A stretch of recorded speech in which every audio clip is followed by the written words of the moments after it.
I'm Paula Maccabee, and I'm in Minnesota, and I'm sort of the end of the road of this huge, wonderful flow funding idea because we're folks on the ground that do the work. And I want to say I was inspired by listening to all of you because your approaches to this world we're in and the problems we need to solve is so much coming out of a sense of nurturance and love. And and the people I work with and the communities I work with and the people on the ground in the indigenous and non-native communities, we are challenged and we are inspired by pain. We are at a crossroads where what the government is doing now has the potential to destroy our nature, our ecosystems, our clean water, our communities that rely on treaty reserve rights for their culture and their subsistence. And I want to just, if I can share with you a picture. One of the volunteers we work with is a retired engineer in the mines.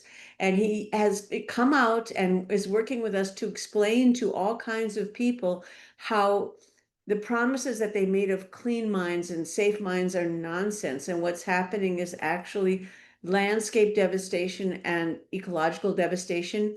And he used his experience as a miner to get into some small planes and take pictures of what these landscapes look like. And we're using them all over the community, and he is also to explain what we're facing. And this is a poster that we created from Chris's photos. And milepost 7 tailings basin, that's the one on the top right. That is less than 3 miles away from Lake Superior. It's on a hill immediately above people. So if there was a breach there, it would not only go into Lake Superior, but wipe out two small cities. And we are trying to get environmental review to look at safer alternatives. And we're up against absolutely multi-billion dollar corporations. And the state of Minnesota has gotten accustomed to giving the mining companies what they want because it's terrifying not to.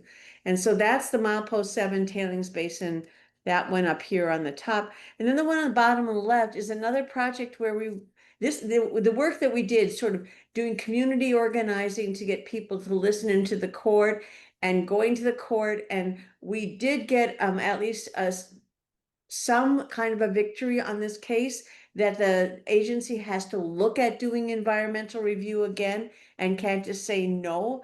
But it's a really big uphill battle. And just thinking about that huge pool of mud and tailings and waste dumping on people is what inspires me because I'm afraid.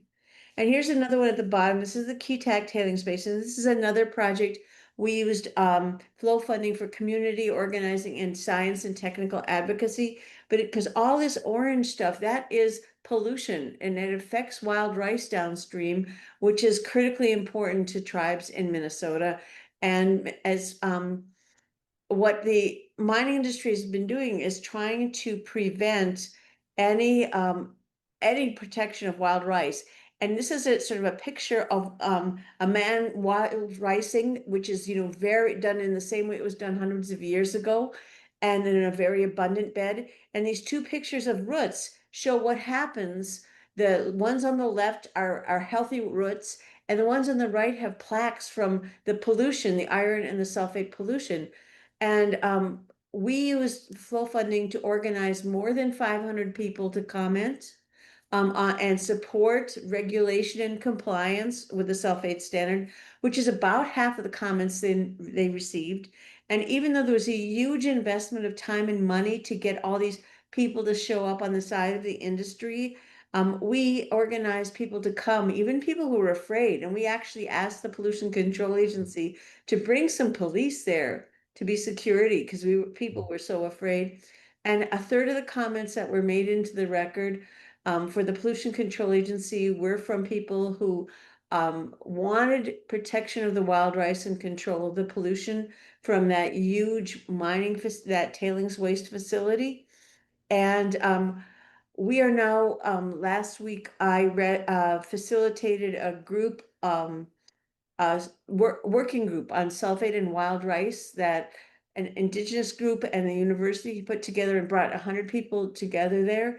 And we're hoping to continue to be organizing because it looks like the industry is not only going to pressure the pollution control agency to back down and not require compliance, but to go to the legislature and completely get rid of the standard that would reduce sulfate pollution and prevent mercury contamination of fish. And so I guess what challenged us is just the power of the opposition, and also just realizing that on the other side now, we have the Trump administration that is doing everything they can to gut environmental protection, to gut environmental review, to push mining, even more dangerous mining than the ones that I showed you in the picture, and that many of our nonprofits and the tribes with which we are allies, everybody's funds have been cut as a result of the federal government.